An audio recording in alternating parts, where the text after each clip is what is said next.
오늘은 지난주 말씀 창세기 22장에 있는 말씀 1절부터 14절까지 지난주 살펴봤는데 그 말씀의 뒷부분에 해당하는 15절부터 24절까지 말씀을 통하여서 아브라함이 참으로 백성이 낳은 아들을 하나님 앞에 번제로 바치라는 그 말씀을 순종함으로 어떠한 복을 받게 되는지 우리가 살펴보면서 우리도 이러한 복이 임할 수 있도록 그러한 순종의 사람들, 믿음의 사람들이 됐으면 좋겠다라는 의미로 오늘 본문의 말씀을 듣겠습니다. 그래서 말씀의 제목도 아브라함이 순종으로 받은 복이라고 적었어요. 제목을 한번 따라서 해보세요. 아브라함이 순종으로 받은 복. 아브라함이 순종으로 받은 복. 다시 한번요. 아브라함이 순종으로 받은 복. 아브라함이 순종으로 받은 복. 그래요. 아브라함이 뭘로 복을 받았다고요? 순종으로 복을 받게 됐다. 본문의 말씀은 아브라함이 하나님의 말씀 온전히 순종해서 받았던 복을 기록한 말씀인데, 즉 독자 이삭을 모리아 산에 가서 번제로 바치라는 하나님의 명령을 철저하게 순종한 아브라함에게 여호와의 사자가 이제 다시 두 번째로 나타나서 그에게 하나님의 복을 전하여 준 겁니다.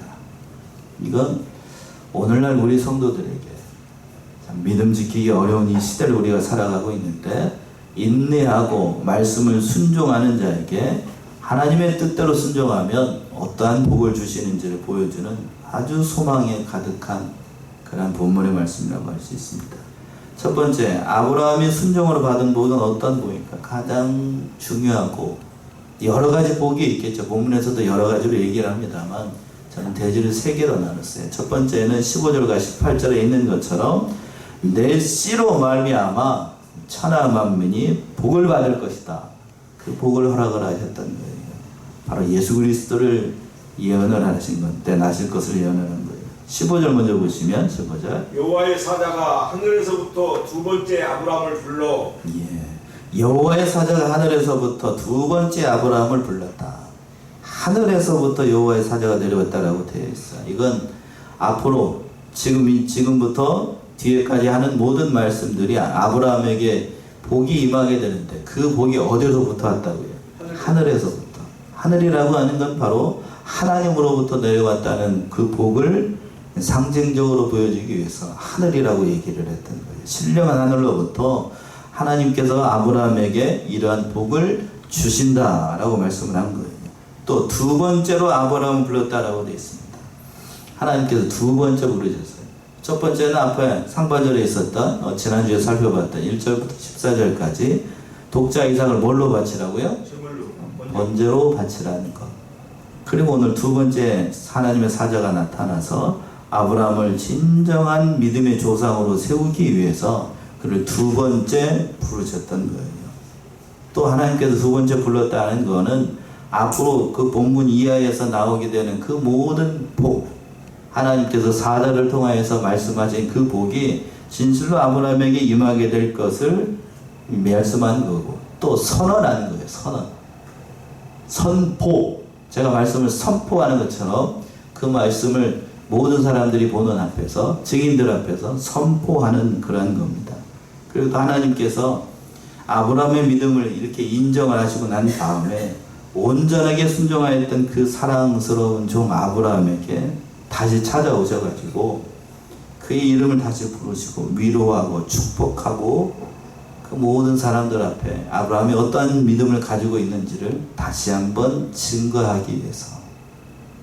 얼마나 사랑스럽겠어요. 하나님 마음을 시원케 한다라는 성경의 구절도 있는데 정말로 하나님의 마음을 시원케 했던 그런 아브라함의 순종의 모습, 또 그에 버금가지 않게 이삭의 믿음도 우리가 살펴볼 수 있어요. 그러기 위해서 지금 아브라함의 이름을 다시 한번 부르신 겁니다. 그러면서 이제 16절 이하에 구체적으로 어떠한 복을 허락하실 것인지 기록을 하고 있습니다. 참 귀한 말씀이에요. 16절 보시면 가라사대 여호와께서 이르시기를 내가 나를 가리켜 맹세하노니 네가 이같이 행하여 네 아들 네 독자를 아끼지 아니하였은즉. 가라사대 여호와께서 이르시기를, 하나님의 사자가 하나님께서 이르신 말씀을 이렇게 일러준 거죠. 내가 나를 가리켜 맹세하노니. 첫 번째 하나님께서 뭐라고 그랬냐면 내가 누구를 가리켜? 나를 가리켜 맹세한다라고 했습니다. 이걸 원문 그대로 직역한다라고 하면 내가 나 스스로 맹세한다라는 뜻이에요. 즉 하나님께서 자신이 지금 언약하고자 하는 지금 이 본문 이하에 나오고 있는 이 모든 말씀들을 하나님의 이름을 걸고 하나님의 명예를 걸고 자신을 담보로 해서 하나님의 이름을 담보로 해서 아브라함에게 선포한다는 얘기예요. 그러니까 하나님의 거룩을 걸고 하나님 자신이 직접 증거자가 되고 증인이 되어서 반드시 이와 같은 일을 엄숙히 실행할 것을 자신의 이름을 걸고 하나님의 존귀하신 이름을 걸고 맹세한다는 얘기예요. 구약시대의 성경에서 보게 되면 자신의 순수한 그 의지를 설명을 하기 위해서 뭐 하는 경우들이 많냐면 맹세하는 경우들이 있어요. 여러분들도 가끔 맹세하지요. 누구의 이름을 걸고 우리 아빠의 이름을 걸고 또는 뭐 내가 거짓말이면 손에 뭐를 찢은다? 장을 찢은다 라고 하면서 그런 맹세를 하는 경우가 있잖아요. 근데 맹세는 성경에서 맹세는 그러니까 나보다 권위가 높은 사람의 이름을 걸고 맹세를 하는 거예요. 그런데 오늘 본문의 말씀에서 하나님의 맹세를 할 경우 하나님보다 높은 사람이 있어요 없어요? 없으니까 누구를 걸어야 돼 그러면? 자기 자신 하나님의 이름 하나님의 존귀하신 이름을 걸고 이와 같은 맹세를 지금 너희 앞에 행하겠다는 뜻이에요. 얼마나 귀한 말씀이에요. 하나님 자신의 이름을 걸고 내가 너에게 맹세한다. 그러면서 뭐라고 그랬냐면 네가 이같이 행하냐 내 아들 독자라도 아끼지 아니었다. 내가 가장 사랑하는 아브라함 네가 가장 사랑하는 독자를 아끼지 아니하였으니 나도 내게 있는 것을 나에게 있는 것을 아끼겠다고 아끼지 않겠다고요? 아끼지 않겠다. 네 아들 독자를 나를 위해서 바쳤으면 나도 내 아들 독자를 너를 위해서 주겠다는 뜻이에요. 정말 하나님의 뭡니까? 세상 말로 하면 통이 큽니다. 통 크게 하세요. 통 크게. 그 말씀이 17절의 말씀이죠. 17절.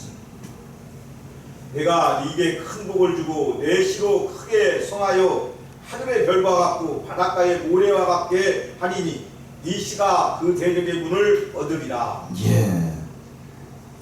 오늘 본문의 말씀 복 받는다는 얘기니까 여러분들이 좋아하실 줄 알았더니 내가 네게 무슨 복을 준다고요? 큰 복을 준대.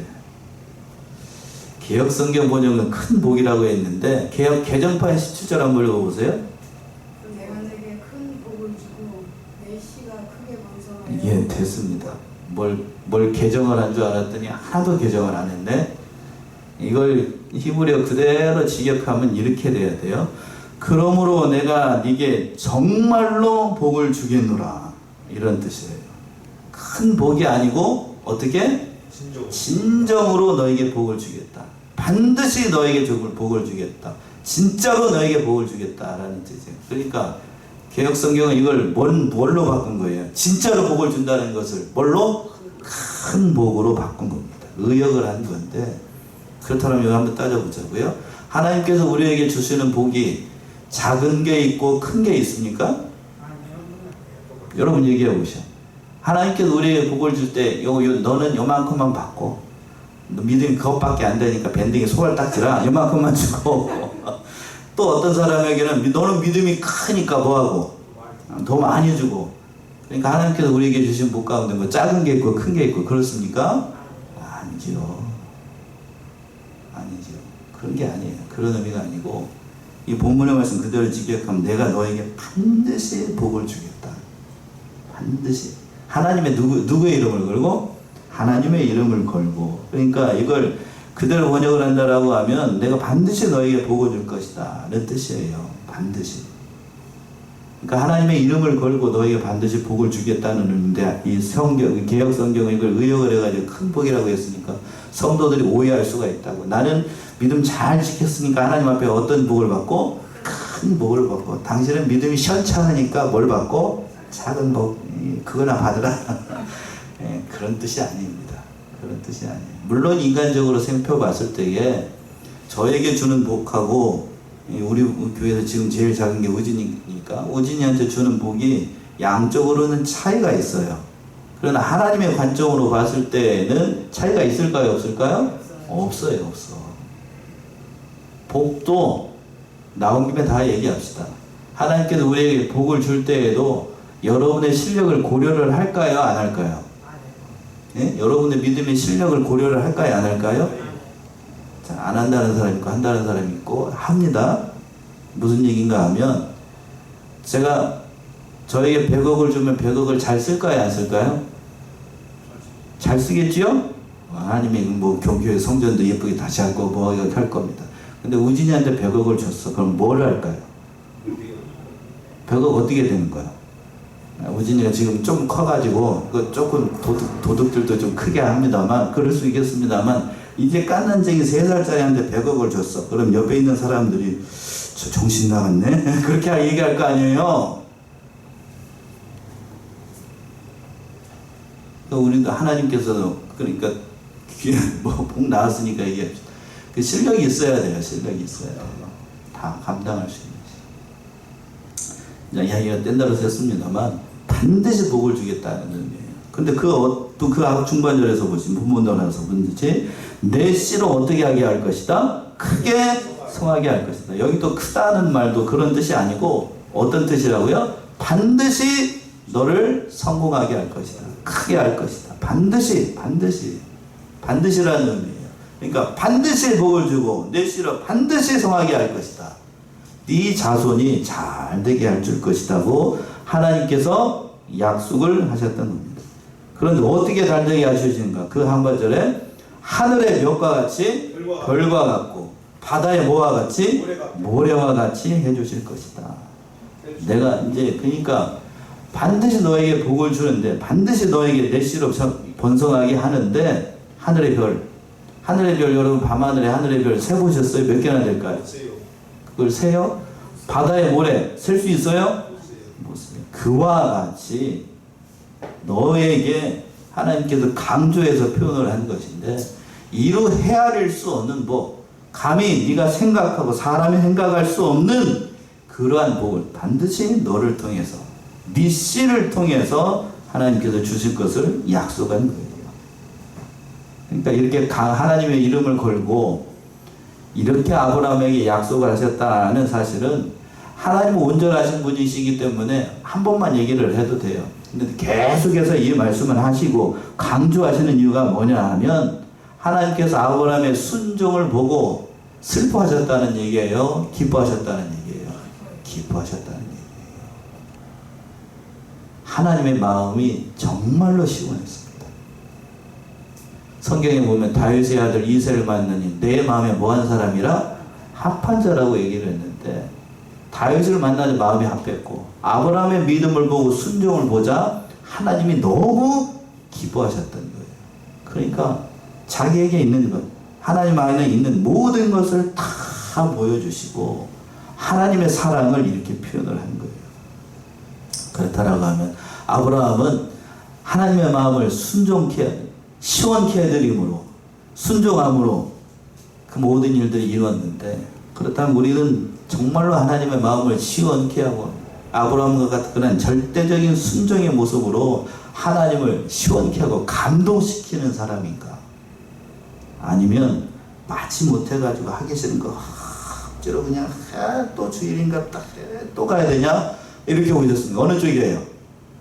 1번 단마음으로 순종해서 왔다. 아니면 두 번째 또 주일인가 또 오늘은 또 뭐를 또 내라고 그랬는데 내야 되냐 말해야 되냐 이러면서 왔습니까? 어느 쪽이요? 예? 솔직하자고요. 두 번째죠.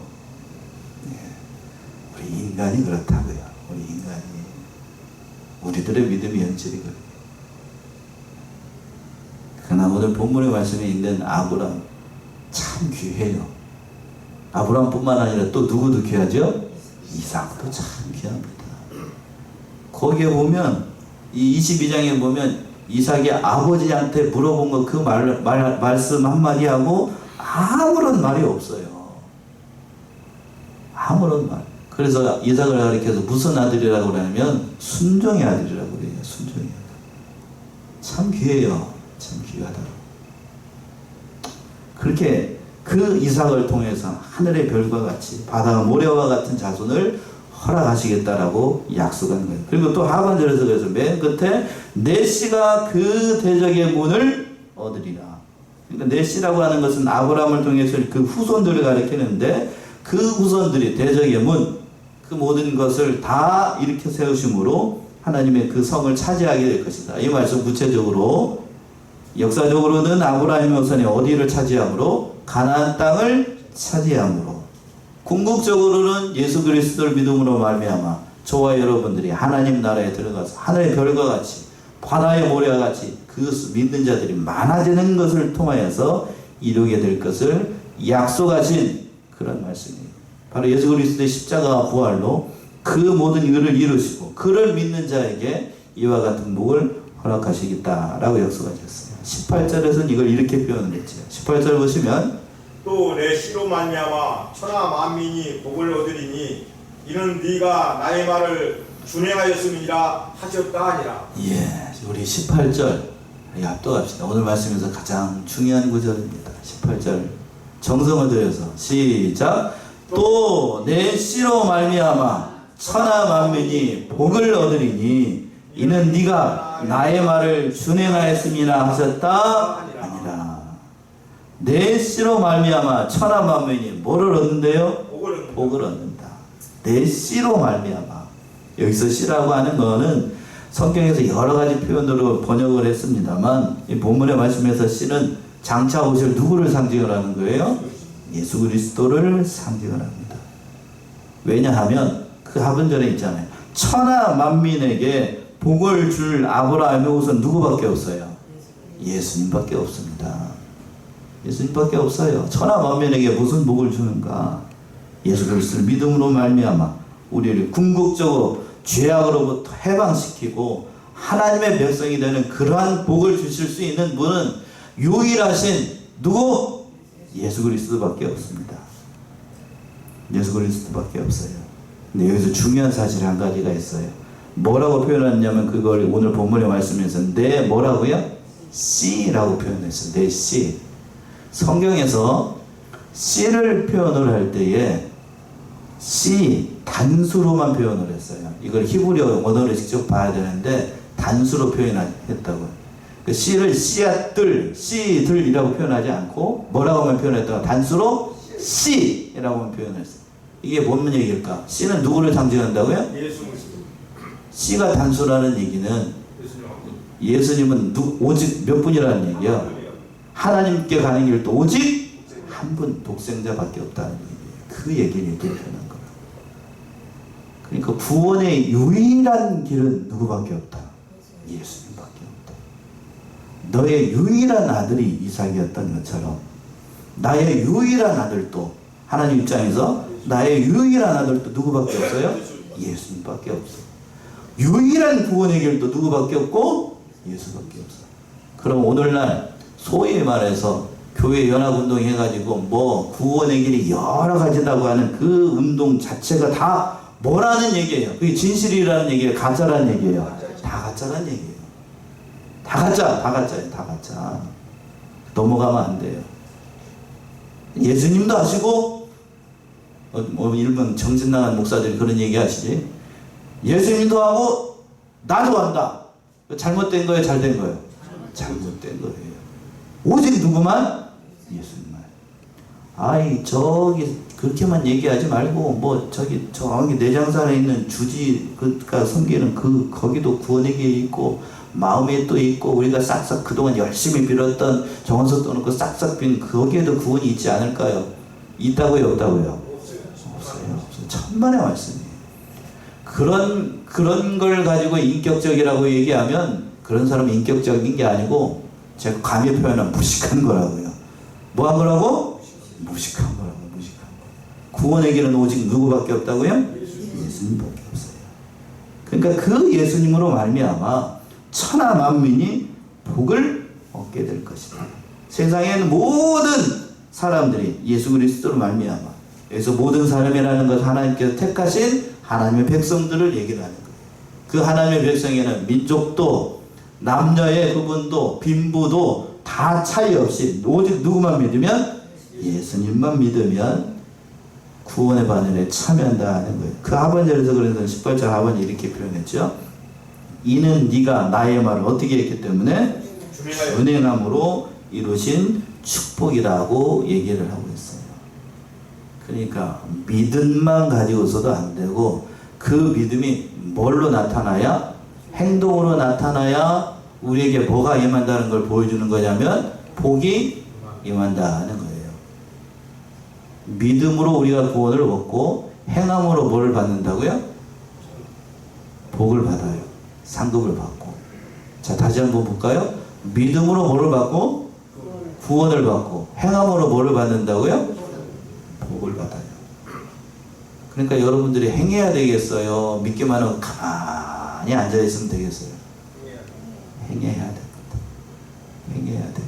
행한다는 얘기는 어려운 걸 하나님께서 주문하시는 게 아니에요.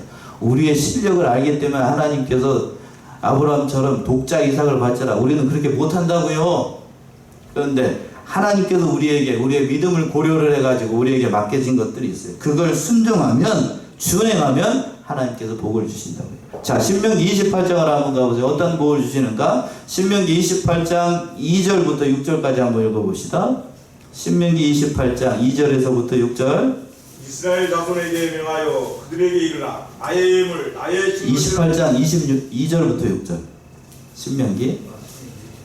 내가 내 하나님 여호와의 말씀을 순종하면 이 모든 복이 내게 임하여 내게 미치니 성읍에서도 복을 받고 들에서도 복을 받을 것이며 내 몸의 수생과는 토지의 소성과 내 짐승의 새끼와 무양의 새끼가 복을 받을 것이며 내 강주리와 떡반죽 그릇이 복을 받을 것이며 내가 들어와도 복을 받고 나와도 복을 받을 것입니다. 자, 보세요. 내가 내 하나님 여호와의 말씀을 어떻게 하면? 순종하면 이 모든 복이 내게 임하니 내게 미칠 것이다. 말씀을 순종하는 자에게 복을 주시는데 어떻게 복을 주시는가 하면 성읍에서도 복을 받고 들에서도 복을 받고 내 몸의 소생과 내 토지의 소생과 내 짐승의 새끼와 내 우양의 새끼가 복을 받고 내 광주리와 떡반죽 그릇에서 복을 받고 네가 들어와도 복을 받고 나가도 복을 받는다. 전천후 일명 복이라고 얘기합니다. 전천후 복. 전천후 복은 그런다. 어떻게 하는 자들에게? 말씀을 어떻게 하는 자들? 순종하는 자에게 복을 주신다고요. 말씀을 순종하는 거 없이 복만 달라고 하는 거 그걸 일명 뒤복신하게 하고 얘기를 하는 거고 말씀대로 순종하는 자에게 하나님께 복을 주시는 건 그건 당연한 이치예요. 당연한 이치. 그런데 우리는 어떻게 생각하고 순종하는 바는 없는데 뭐는 받기를 원하는 거예요? 복을 받기는 원하는 거. 그 도둑놈 10보죠? 네. 오늘 본문의 말씀도 마찬가지예요. 아브라함이 하나님 앞에 온전한 순종. 우리에게 요구하시는 바도 그럴 거라고요. 하나님은 큰 걸 원하시지 않아요. 작은 것 하나하나 순종이 나가면 그에 합당하게 우리의 믿음이 자라나가게 하시고 예배하신 모든 복을 우리에게 주시는 겁니다. 두 번째는 19절에 있는 것처럼 19절의 말씀도 중요한데 아브라함이 말한 것을 이루도록 복을 주셨다고요. 아브라함이 한 말을 지키도록 복을 주셨다고요. 19절 보시면 이에 아브라함이 그 사환에게로 돌아와서 함께 떠나 브엘세바에 이르러 거기 거하였더라. 이에 아브라함이 누구에게 돌아왔다고요? 그 사환에게로 돌아갔습니다. 이건 아브라함이 이전에 그 앞에 5절에서 보시면 사환들에게 한 말이 있어요. 내가 이 아이와 저기 저 보이는 산에 가서 하나님 앞에 경배하고 너에게 어떻게 하겠다고 했죠? 다시 돌아올 것이다 라고 했는데 하나님께서 그 말을 들으시고 그 말씀을 지키도록 도와주셨다는 거예요.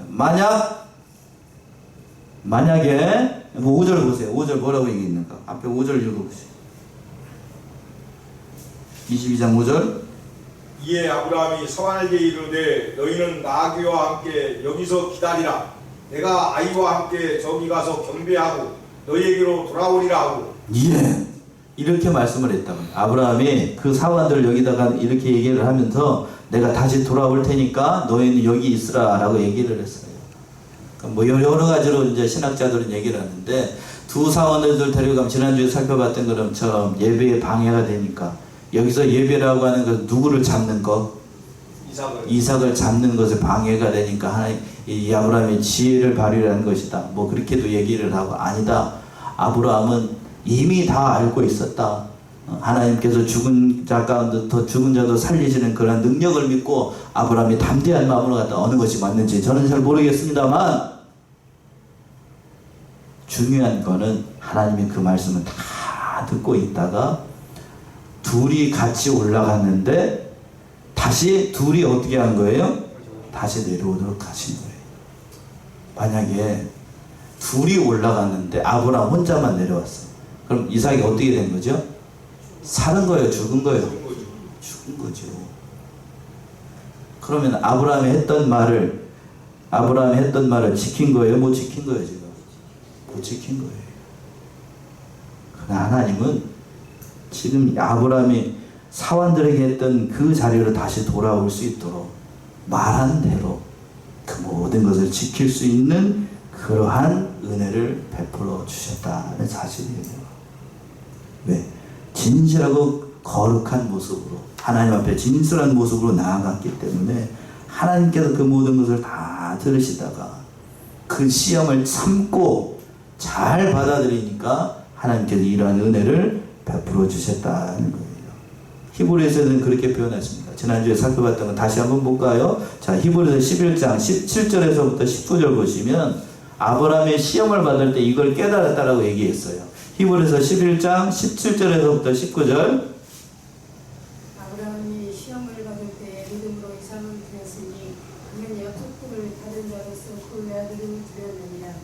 그에게 이미 말씀하시기를 내 자손이라 칭할 자는 이삭으로 말미암으리라 하셨으니 그가 하나님의 등 이삭을 죽은 자 가운데 다시 살리실 줄로 생각한지라. 비유컨대 그를 죽은 자 가운데서 도로 받은 것입니다. 예. 히브리서를 바울의 저자기로 봤을 때에 바울이 이렇게 그 아브라함 모리아산에서 아브라함이 이삭을 번제로 드리려고 했던 그 믿음을 설명을 할 때에 이렇게 설명을 한 거라고요. 근데 제가 아무리 봐도 그 성경의 22장에 있는 사건들을 쭉 봤을 때 결과적으로 봤을 때는 아브라함이 이런 믿음을 가진 건 맞아요. 내가 번제로 이삭을 드려도 하나님이 어떻게 하실 것이다? 살려내실 것이다. 궁극적으로 살려내죠. 여러분들도 지금 아담의 후손으로 일어났기 때문에 여러분들은 한 번은 정해져 있어요. 반드시 뭐가 찾아옵니까? 죽음이 찾아옵니다. 그런가요? 그렇죠? 그런데 반드시 우리도 어떻게 됩니까? 다시 부활해요. 살아납니다. 이삭도 마찬가지예요. 이삭도 언젠가는 한 번은 죽을까요? 안 죽을까요? 죽어요. 빨리 죽느냐 늦게 죽느냐지. 그런데 또 한 가지 중요한 사실, 이삭도 다시 부활을 할까요? 안 할까요? 다시 부활합니다.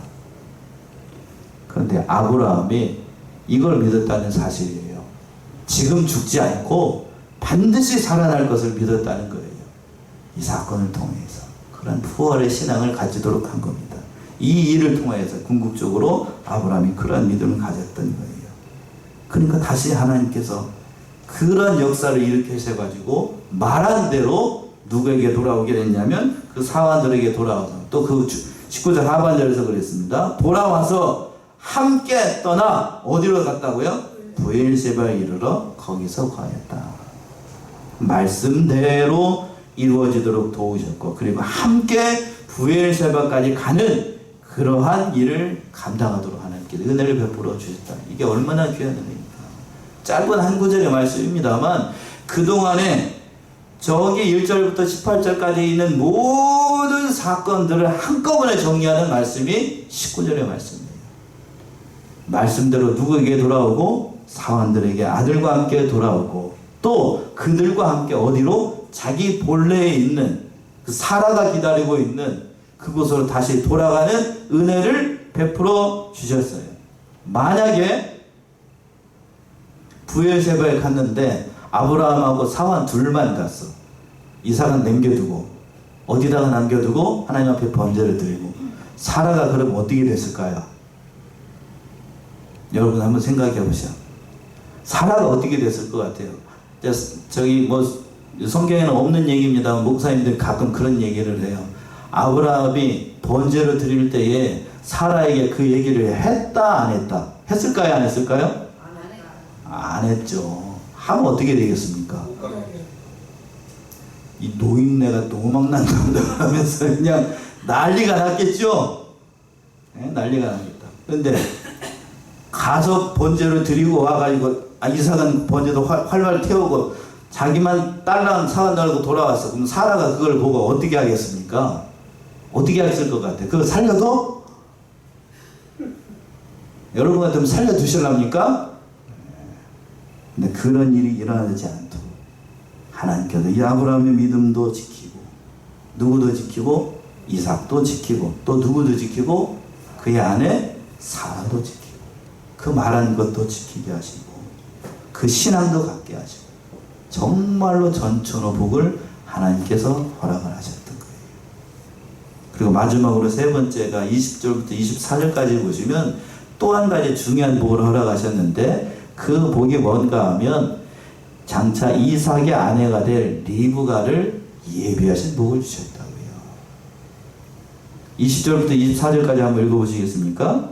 이 일 후에 혹이 아브라함에게 구하여 이르기를 밀가가 그대의 동생 나홀에게 자녀를 낳았다 하였더라. 그 맏아들은 우스요 우스의 동생은 부스와 아람의 아비 그미엘과 게셋과 하소와 빌다스와 이들락과 부두엘이라. 이 여덟 사람은 아브라함의 동생 나홀의 처 밀가의 소생이며 부두엘을 리브가를 낳았고 나홀의 처 느마라 하는 자도 데바와 가함과 다스와 마가를 낳았더라. 예. 왜 갑자기 아브라함 얘기를 하다가 누구 얘기를 하냐면 저쪽이에요. 리브가 족보가 여기에 들어가 있어. 리브가 족보가. 왜 하나님께서 이 얘기를 하다가 리브가 족보를 창세기에 이렇게 쫙 넣어놨을까? 왜 넣어놨을까요? 예수님의 족보에 참여하기 때문에. 누가요? 리브가가. 이 얘기인 즉슨 지금 이삭이 죽었다고 하면 이 족보가 등장을 할까요? 안 등장할까요? 족보를 왜 써놔? 이삭이 살아서. 자, 뒤에 가서 보게 되면 40에 결혼을 하게 되는데 이삭의 아내가 될 누구요?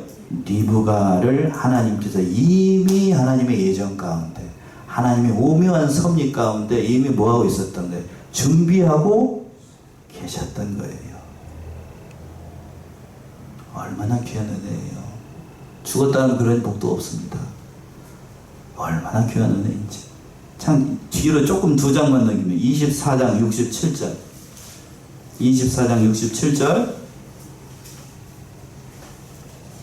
이삭이 리브가를 인도하여 모친 사라의 장막으로 드리고 그를 취하여 아내를 삼고 사랑하였으니 이삭이 모친 상사 후에 위로를 얻었더라. 이삭이 리브가를 인도하여 모친 사라의 장막에 드리고 그를 취하여 누구를 뭘 삼았어요? 아내를 삼고 사랑하였으니. 제 독자 이삭을 번제로 바치는 하나님의 시험 믿음으로 통과한 아브라함은 부엘사바에서 그 자기의 그 동생들이 그처럼 이런 일을 당했습니다라는 소식을 듣고 또 부두엘의 딸 누구? 리브가도 있습니다라는 소식을 듣게 됐던 거예요. 그때에는 아브라함이 이 리브가가 자기 아들의 뭐가 될까? 며느리가 될 거라는 걸 생각하지 못했습니다. 그러나 하나님의 섭리는 이 족보를 기록하는 거는 이삭의 아들은 장차 누가 될 것이다. 우리는 성경을 알고 있으니까 이 리브가다라는 사실을 하나님께서 보여준 거라고요. 보여주셨어.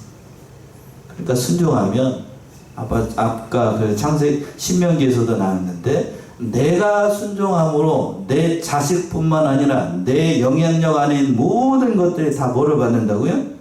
복을 받아요. 그러니까 여러분들이 내가 하나님의 말씀을 잘 지키면 내가 하는 사업장뿐만 아니라 내 가족뿐만 아니라 내가 미칠 수 있는 모든 것에다 하나님께서 뭐를 주신다고요? 복을 주셔요. 심지어는 뭐까지 예비하신다고요? 내 자식의 누구까지? 내 자식의 누구까지? 마누라까지. 내 자식의 저기 며느리까지. 내 자식의 뭐까지? 사위까지. 하나님께서 이미 예비하신다고요. 단 전제가 있습니다. 내가 하나님의 말씀 어떻게 할 때? 순종하는 자에게. 사랑하는 성원의 성도들, 이 사실을 깨달아서 아브라함이 순종으로 복을 받았던 것이 너무 많아요. 사랑하는 성원의 성도들, 이 사실을 깨달아서 전폭적으로 하나님의 말씀을 순종함으로 여호와 이레의 하나님의 준비하셨다라고 하는 그 모든 말씀을 몸소 경험을 했던 그 여호와의 이레의 복이 사랑하는 우리 성원의 성도들에게도 임하셔서 정말로 하나님께서 나를 통해서 이런 일을 이루신다는 믿음을 가지고 오늘 하루도 또 내일 하루도 믿음 안에서 승리하는 저와 여러분들이 다 되시기 바랍니다. 기도하겠습니다.